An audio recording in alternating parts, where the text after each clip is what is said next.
BJP അല്ലെങ്കിൽ India സഖ്യം seat നൽകാത്തത് കൊണ്ടാണ് ഈ ആത്മഹത്യ എന്ന് പറയുന്നതിൽ യാതൊരുവിധ കഴമ്പും ഇല്ല എന്നുള്ളതാണ് സത്യം. BJPക്ക് ഹൈപ്പ് കിട്ടും, BJP-കാരനല്ലാത്ത ആളെ BJP-കാരനാക്കി ചിത്രീകരിച്ചുകൊണ്ട് BJP നേതൃത്വത്തെ പഴിചാരാം എന്ന് കരുതിയിരിക്കുന്ന സമയത്തല്ലേ ഇത്രയും വലിയ വമ്പൻ ട്വിസ്റ്റ് വരുന്നത്.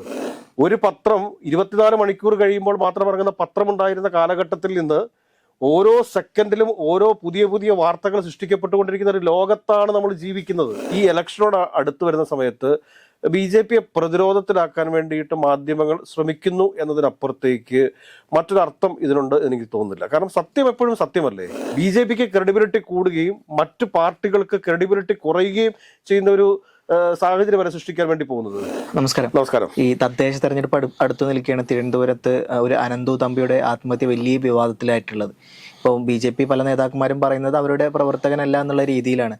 യഥാർത്ഥത്തിൽ ഒരു സത്യാവസ്ഥ എന്താണ്? അപ്പോൾ അതായത് മാധ്യമങ്ങളും അതോടൊപ്പം തന്നെ ചില രാഷ്ട്രീയ മുന്നണികളും ചേർന്നുകൊണ്ട് അനാവശ്യമായിട്ടുള്ള വാർത്തകൾ സൃഷ്ടിക്കുക എന്നത് ശരിയായിട്ടുള്ളൊരു പ്രവണതയല്ല എന്ന ഒരു അഭിപ്രായമാണ് നമുക്കുള്ളത്. തിരുവനന്തപുരത്ത് ആനന്ദ് തമ്പി എന്ന് പറയുന്ന ഒരു ചെറുപ്പക്കാരൻ ആത്മഹത്യ ചെയ്തിരിക്കും. ഇത് BJP അല്ലെങ്കിൽ ഇന്ത്യ സഖ്യം സീറ്റ് നൽകാത്തത് കൊണ്ടാണ് ഈ ആത്മഹത്യ എന്ന് പറയുന്നതിൽ യാതൊരുവിധ കഴമ്പും ഇല്ല എന്നുള്ളതാണ് സത്യം. കാരണം ആനന്ദ് തമ്പി എന്ന് പറയുന്നയാള് RSS-കാരനായിരുന്നു, സത്യമാണ്.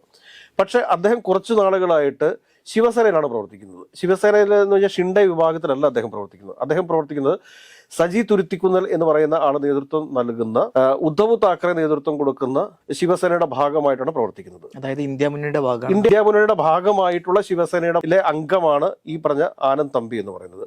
അജി പെരിങ്ങമല എന്ന് പറയുന്ന ശിവസേനയുടെ സംസ്ഥാന ജനറൽ സെക്രട്ടറിയാണ് ഈ ആനന്ദ് തമ്പിക്ക് മെമ്പർഷിപ്പ് വരെ കൊടുത്തിട്ടുള്ളത്. അപ്പൊ അങ്ങനെ വരുന്നൊരു സാഹചര്യത്തിൽ ഈ ഇലക്ഷനോട് അടുത്ത് വരുന്ന സമയത്ത് BJP-യെ പ്രതിരോധത്തിലാക്കാൻ വേണ്ടിയിട്ട് മാധ്യമങ്ങൾ ശ്രമിക്കുന്നു എന്നതിനപ്പുറത്തേക്ക് മറ്റൊരർത്ഥം ഇതിനുണ്ട് എനിക്ക് തോന്നുന്നില്ല. കാരണം സത്യം എപ്പോഴും സത്യമല്ലേ. സത്യത്തെ വളച്ചൊടിച്ച് രാഷ്ട്രീയ നേട്ടത്തിന് വേണ്ടിയിട്ട് ഏത് രാഷ്ട്രീയ പാർട്ടികൾ ഉപയോഗിച്ചാലും അത് ശരിയല്ല.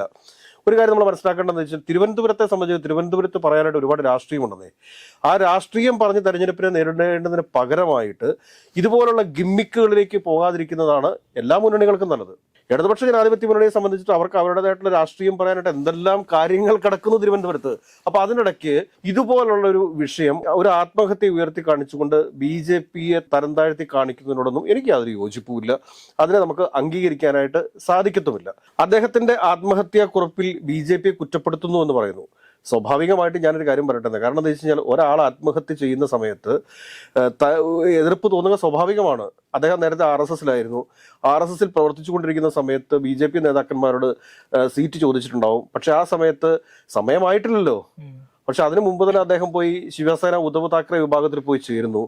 ഉദ്ധവ് താക്കറെ വിഭാഗത്തിൽ പോയി ചേർന്നതിന് ശേഷം അവിടെ എന്തെങ്കിലും ഉന്നത സ്ഥാനങ്ങൾ ലഭിക്കുമെന്ന് ഒരുപക്ഷെ ഇദ്ദേഹം പ്രതീക്ഷിച്ചിട്ടുണ്ടാവാം. അത് ലഭിക്കാതെ വന്നു. അത് ലഭിക്കാതെ വന്ന നിരാശയിൽ BJP-കാർ ആരെങ്കിലുമൊക്കെ ഏതെങ്കിലുമൊക്കെ തരത്തിൽ ഇദ്ദേഹത്തെ കളിയാക്കിയിട്ടുണ്ടാവാം സോഷ്യൽ മീഡിയയിലൊക്കെ. അപ്പൊ അങ്ങനെ വന്ന ഒരു സാഹചര്യത്തിൽ ഒരു പെട്ടെന്നുണ്ടാകുന്ന ഒരു വികാരത്തിന്റെ അടിസ്ഥാനത്തിലാണ് ഓരോ ആത്മഹത്യയും കേരളത്തിൽ നടക്കുക. അപ്പൊ അങ്ങനെ പെട്ടെന്നുണ്ടായ ഒരു ഇൻസിഡന്റിന്റെ അടിസ്ഥാനത്തിൽ ഇദ്ദേഹം കാണിച്ചിരിക്കുന്ന ഒരു ആനന്ദ് തമ്പി എന്ന് പറയുന്ന ചെറുപ്പക്കാരന് പറ്റിയിരിക്കുന്ന ഒരു അബദ്ധമാണ് ഈ ആത്മഹത്യ എന്ന് പറയാനാണ് ഞാൻ ആഗ്രഹിക്കുന്നത്. മറിച്ച് ഈ സീറ്റ് ലഭിക്കാത്തത് മൂലമാണ് ആത്മഹത്യ എന്ന് കോൺഗ്രസ്സുകാരും അതോടൊപ്പം തന്നെ മറ്റാരെങ്കിലും ഒക്കെ പ്രചരിപ്പിച്ചു കഴിഞ്ഞാൽ അതിന്റെ പ്രശ്നം നേരിടാൻ പോകുന്ന ഇന്ത്യ മുന്നണിയാണ്. ഇന്ത്യ മുന്നണിക്കകത്ത് CPM ഉണ്ട്, ഇന്ത്യ മുന്നണിക്കകത്ത് കോൺഗ്രസ് ഉണ്ട്. ഇന്ത്യ മുന്നണിക്കകത്ത് ഇല്ല എന്ന് പ്രകാശ് കാരാട്ട് പറയുന്നുണ്ട് എന്നെങ്കിൽ തന്നെയും ഇന്ത്യ മുന്നണിയുടെ ഭാഗമായിട്ട് തന്നെയാണ് ബീഹാറിൽ പോലും മഹാഗഠബന്ധന്റെ ഭാഗമായിട്ട് CPM മത്സരിച്ചിട്ടുണ്ട്. അപ്പൊ അതൊന്നും ഒരിക്കലും തള്ളി പറയാൻ വേണ്ടി സാധിക്കത്തില്ല. അപ്പോൾ ആ മഹാഗഠബന്ധന്റെ അല്ലെങ്കിൽ ഇന്ത്യ മുന്നണിയുടെ ഭാഗമായിട്ട് നിൽക്കുന്ന ശിവസേന ഉദ്ധവ് താക്കറെ വിഭാഗത്തിൽപ്പെട്ട ഒരു പാർട്ടി പ്രവർത്തകരാണ് ആത്മഹത്യ ചെയ്തിരിക്കുന്നത്, BJP-കാരൻ പോലും അല്ല. കാരണം ഇങ്ങനെയൊക്കെ സൃഷ്ടിക്കുന്ന ഒരു വാർത്തകൾ സ്വാഭാവികമായിട്ടും BJP-ക്ക് മേൽക്കൈ ഉണ്ടാക്കുകയുള്ളൂ.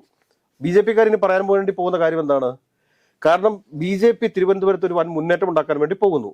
ഈ മുന്നേറ്റത്തെ ഭയന്നുകൊണ്ട് പ്രതിപക്ഷ പാർട്ടികൾ അല്ലെങ്കിൽ ഭരണപക്ഷത്തിരിക്കുന്ന ആളുകൾ അല്ലെങ്കിൽ തന്റെ എതിരാളികൾ കെട്ടിച്ചമച്ചുവിടുന്ന വാർത്തകളാണ് ഇത് എന്ന് വരത്തില്ലേ. BJP-ക്ക് ക്രെഡിബിലിറ്റി കൂടുകയും മറ്റു പാർട്ടികൾക്ക് ക്രെഡിബിലിറ്റി കുറയുകയും ചെയ്യുന്ന ഒരു സാഹചര്യം വരെ സൃഷ്ടിക്കാൻ വേണ്ടി പോകുന്നത്. ഒന്ന് ആലോചിച്ച് നോക്കൂ, ശരിക്കും കൃത്യമായിട്ടൊന്ന് ആലോചിച്ച് നോക്കൂ. അതല്ല അതിന്റെ സത്യം എന്ന് പറയുന്നത്. അത് മറിച്ച് എന്തെല്ലാം രാഷ്ട്രീയം പറയാൻ വേണ്ടി കിടക്കുന്നു തിരുവനന്തപുരത്ത്. ഒരു സംഭവം ഉണ്ടാകുന്നു. ഒരു ആനന്ദ് തമ്പി എന്ന് പറയുന്ന ഒരു ചെറുപ്പക്കാരൻ ആത്മഹത്യ ചെയ്യുന്നു.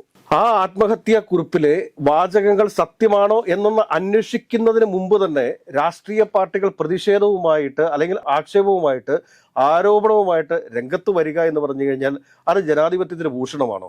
ഒരിക്കലുമല്ലല്ലോ. ജനാധിപത്യത്തിലെ ഏറ്റവും സുന്ദരമായ ഒരു കാഴ്ചയാണ് ഈ തെരഞ്ഞെടുപ്പ് എന്ന് പറയുന്നത്. ഈ തെരഞ്ഞെടുപ്പ് വരുമ്പോൾ ജനങ്ങളെ ബാധിക്കുന്ന ജനകീയ വിഷയങ്ങളാണ് ചർച്ചയ്ക്ക് വരേണ്ടത്. മറിച്ച് ഇതുപോലെയുള്ള ഗിമ്മിക്കുകളിലേക്ക് പോയി കഴിഞ്ഞാൽ അത് ജനാധിപത്യത്തിന്റെ ശോഭ കെടുത്തും എന്ന് പറയാതിരിക്കാൻ വയ്യ. എനിക്ക് തോന്നുന്നു ഈ ഒരു ആത്മഹത്യയും ഇന്നലെ ഉണ്ടായിട്ടുള്ള പത്രമാധ്യമങ്ങളിൽ വന്നിട്ടുള്ള വാർത്തകളും പത്രമാധ്യമങ്ങളുടെ വിശ്വാസ്യത തന്നെ നഷ്ടപ്പെടുത്തും. ഈ ചെറുപ്പക്കാരനെ കുറിച്ച് കൃത്യമായി അന്വേഷിക്കാതെ ഒരു BJPക്ക് സീറ്റ് നൽകിയില്ല, അതുകൊണ്ട് BJP കാരനായ യുവാവ് ആത്മഹത്യ ചെയ്തു എന്നുള്ള രീതിയിലാണ് എല്ലാ മാധ്യമങ്ങളും വാർത്തകളും പ്രചരിപ്പിച്ചുകൊണ്ടിരിക്കുന്നത്. ഇത് കൃത്യമായിട്ട് തിരിച്ചടിയാവത്തില്ലേ? ഇത് പ്രചരിപ്പിച്ച മാധ്യമങ്ങളുടെ വിശ്വാസ്യത നഷ്ടപ്പെട്ടു പോകത്തില്ലേ? എന്ത് വിശ്വാസ്യതയാണ് പിന്നെയുള്ളത്? ഇദ്ദേഹം പ്രവർത്തിക്കുന്ന പാർട്ടി ഏത് എന്ന് പോലും പരിശോധിക്കുന്നതിന് മുമ്പ് തന്നെ വാർത്തകൾ പ്രചരിപ്പിക്കുക എന്ന് പറഞ്ഞു കഴിഞ്ഞാലത്തെ അവസ്ഥ എന്ന് ആലോചിച്ച് നോക്കി. എല്ലാ ചാനലുകളിലെയും ബ്രേക്കിംഗ് ന്യൂസ് ആയിരുന്നില്ലേ ഇന്നലെ? നമ്മളിപ്പോ പറയുമ്പോഴും ഈ വാർത്ത ഇപ്പോഴും ഓടിക്കൊണ്ടിരിക്കുന്നത്. അല്ല, ഇതിനകത്ത് ഇപ്പൊ തിരിച്ചറിവ് വന്നിട്ടുണ്ട്. ഇന്നിപ്പോ ചന്ദ്രശേഖർ കുറച്ചു മുമ്പ് മാധ്യമങ്ങളെ കണ്ട സമയത്ത്, രാജീവ് ചന്ദ്രശേഖർ മാധ്യമങ്ങളെ കണ്ട സമയത്ത് കൃത്യമായിട്ട് പറയുന്നുണ്ട് അയാൾ BJP കാരനല്ല, അദ്ദേഹം നേരത്തെ RSS കാരനായിരുന്നു, അതിനുശേഷം ഇപ്പോൾ അദ്ദേഹം ശിവസേന ഉദ്ധവ് താക്കറെ വിഭാഗത്തിൽപ്പെട്ട ആളാണ് എന്ന് കൃത്യമായിട്ട് പറഞ്ഞു. അതോടുകൂടി മാധ്യമങ്ങളുടെ അവസ്ഥ എന്തായി? കാരണം ഇദ്ദേഹം ശിവസേനയ്ക്കകത്ത് ചേർന്നത് അജി പെരിങ്ങമല എന്ന് പറയുന്ന സംസ്ഥാന ജനറൽ സെക്രട്ടറിയിൽ നിന്ന് അംഗത്വം സ്വീകരിക്കുന്നത്, പാർട്ടി ഓഫീസിന്റെ ഉദ്ഘാടനം, ഇങ്ങനെയുള്ള എല്ലാ ഫോട്ടോകളും എവിടെ ലഭ്യമാണ്? നമ്മുടെ ഗൂഗിളിൽ തന്നെ ലഭ്യമാണ്, സോഷ്യൽ മീഡിയ മാധ്യമങ്ങളിൽ ലഭ്യമാണ്. അതുപോലും പരിശോധിക്കാതെ മാധ്യമങ്ങൾ വാർത്ത ചെയ്യുന്നത് BJPക്ക് ഒരു 1% വോട്ട് തിരുവനന്തപുരം നഗരസഭയ്ക്കകത്ത് കൂട്ടാനേ സാധിക്കത്തുള്ളൂ. പ്രയോജനകരമായിട്ട് മാറുകയാണ്.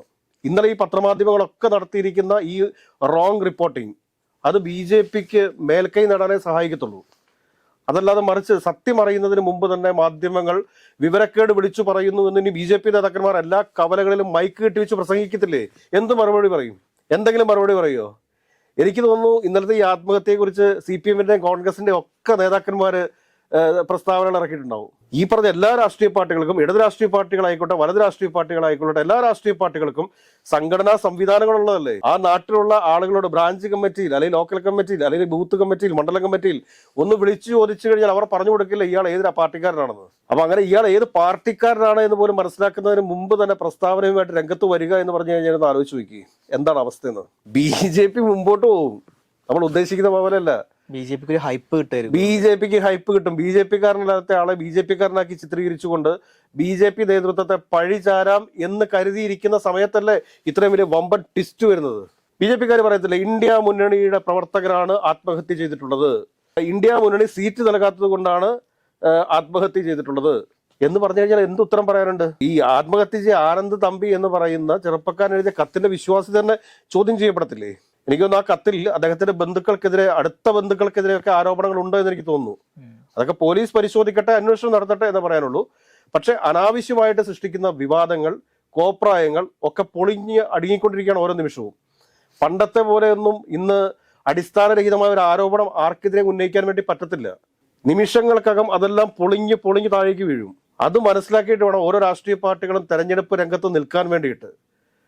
ഒരു പത്രം 24 മണിക്കൂർ കഴിയുമ്പോൾ മാത്രം ഇറങ്ങുന്ന പത്രമുണ്ടായിരുന്ന കാലഘട്ടത്തിൽ നിന്ന് ഓരോ സെക്കൻഡിലും ഓരോ പുതിയ വാർത്തകൾ സൃഷ്ടിക്കപ്പെട്ടുകൊണ്ടിരിക്കുന്ന ഒരു ലോകത്താണ് നമ്മൾ ജീവിക്കുന്നത്. ആ ബോധ്യം ഉണ്ടാവണം. ആ ബോധ്യം ഉണ്ടായില്ലെങ്കിൽ തിരിച്ചടിയേക്കും, അതിന് ഒരു സംശയവും വേണ്ട. കാരണം എനിക്ക് തോന്നുന്നു ഇപ്പോൾ തിരുവനന്തപുരത്ത് ഇന്നലെ ആനന്ദ് തമ്പി എന്ന ചെറുപ്പക്കാരൻ ആത്മഹത്യ ചെയ്തത് BJPക്ക് ഗുണകരമാകാൻ വേണ്ടി പോവുകയാണ്. തിരുവനന്തപുരത്ത് അനാവശ്യവും അടിസ്ഥാനരഹിതവുമായ ആരോപണങ്ങൾ ഉന്നയിച്ച് BJPയെ തിരുവനന്തപുരത്ത് നശിപ്പിക്കാൻ പോകുന്നു എന്ന രീതിയിലേക്ക് പ്രചരണങ്ങൾ വഴിമാറാൻ വേണ്ടി പോവുകയാണ്. BJPക്ക് വോട്ട് കുത്തണോ CPMന് വോട്ട് കുത്തണോ എന്ന് ചിന്തിച്ച് നിൽക്കുന്നവരുടെ മനസ്സിലേക്ക് കയറാൻ പോകുന്ന ഒരു ചോദ്യമാണ്. BJPയെ ഒരു കൂട്ടം ഒറ്റതിരിഞ്ഞിരുന്ന് ആക്രമിക്കാൻ ശ്രമിക്കുന്നു എന്നുള്ളൊരു ചിന്ത കയറിക്കഴിഞ്ഞാൽ എന്ത് ചെയ്യും? ഇത് വാർഡ് ഡിവിഷനുകളിലേക്ക് നടക്കുന്ന തെരഞ്ഞെടുപ്പല്ലേ? തങ്ങൾക്ക് സുപരിചിതനായ ഒരാളെ അയാൾ BJP കാരനാണ് എന്നുള്ളത് കൊണ്ട് വോട്ട് ചെയ്യേണ്ട എന്ന് കരുതിയിരിക്കുന്ന ആളുകൾ കൂടി അവർക്ക് വോട്ട് ചെയ്യുന്ന സാഹചര്യം സൃഷ്ടിക്കില്ലേ? കാരണം ജനങ്ങൾ തിരിച്ചറിയുകയാണ് ഒരു ആരോപണം തെറ്റായിരുന്നുവെന്ന്. ഒരു സംശയത്തിന്റെ നിഴലിൽ ഒരു രാഷ്ട്രീയ പാർട്ടിയെ ഒരു രാത്രി പകലത്തോളം നമ്മൾ നിർത്തിയിട്ടുണ്ട് എന്നുണ്ടെങ്കിൽ അതിന് കാരണക്കാരായിട്ടുള്ളവർക്കെതിരെ ഇത് സത്യം അറിയുമ്പോഴത്തേക്ക് ആളുകൾ തിരിയത്തില്ലേ? അത് മനസ്സിലാക്കണ്ടേ? ഏതൊക്കെയായാലും ഒരു ആത്മഹത്യ കഴിഞ്ഞതേ ഉള്ളൂ, അതിന്റെ പാപഭാരം ഇപ്പോഴും BJPയുടെ തലയിൽ ഇരിക്കുകയാണ്. ആ പാപഭാരം പക്ഷേ ഇന്നലത്തെ ഈ ഒരു ബി ജെ പിക്കാരനല്ലാത്ത ഒരാൾ ബി ജെ പിക്കാരനാണ് എന്ന് ചിത്രീകരിച്ചുകൊണ്ട് ബി ജെ പിയുടെ തലയിൽ അടിച്ചേൽപ്പിക്കാൻ ശ്രമിച്ചതുകൊണ്ട് ആദ്യത്തെ യഥാർത്ഥ ആത്മഹത്യയിൽ നിന്ന് ബി ജെ പി രക്ഷപ്പെടുന്ന കാഴ്ചയാണ് ഇപ്പോൾ നമുക്ക് മുമ്പിലുള്ളത്. ഏതൊക്കെയായാലും തിരുവനന്തപുരത്ത് ആത്മഹത്യ ചെയ്തിട്ടുള്ളത് എൻ ഡി എക്കാരനോ ബി ജെ പിക്കാരനോ അല്ല, അയാൾ ഇന്ത്യ മുന്നണിക്കാരനാണ് എന്ന് പറഞ്ഞുകൊണ്ട് തൽക്കാലം അവസാനിപ്പിക്കാം.